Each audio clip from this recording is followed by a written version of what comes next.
হ্যাঁ, চলে আসো।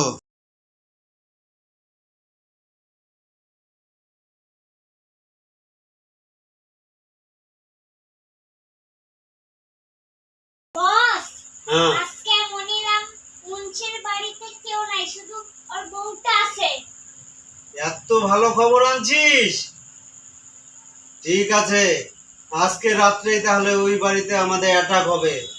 আর মনে রাখবি, এটা তো জীবনের প্রথম ডাকাতি। কাজে আমি যা বলবো ওর বাইরে কিছু করবি না, ঠিক আছে? যা, এখন খাওয়া দাওয়া করে রেডি হ, যা।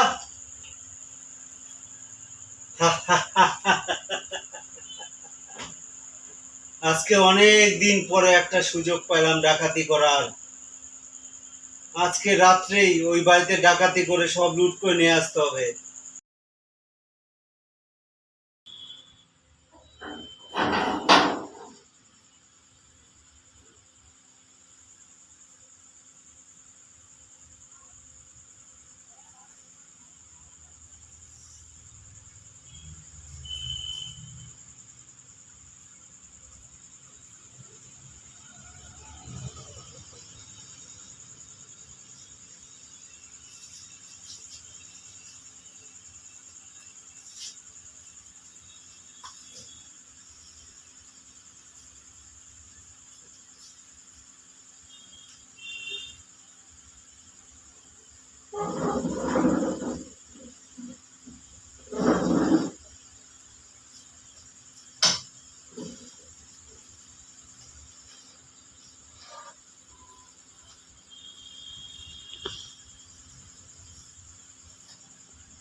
চুপ, আওয়াজ কম, আওয়াজ কম, আওয়াজ কমে গলা কেটে দেবো।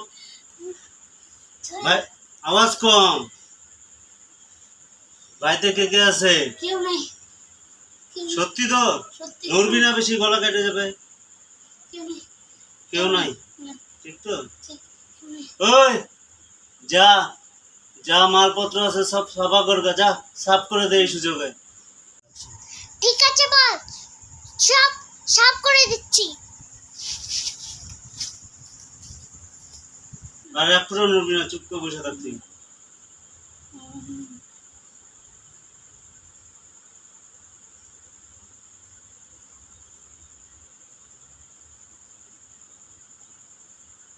কি ব্যাপার, এতক্ষণ লাগে কেন ওর বাড়ি সাফা করতে?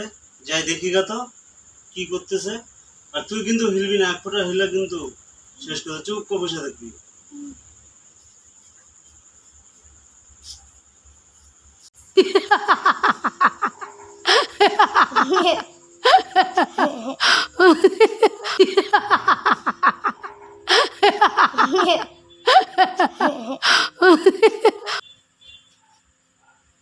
ওই, ওই, এদিকে দেখা।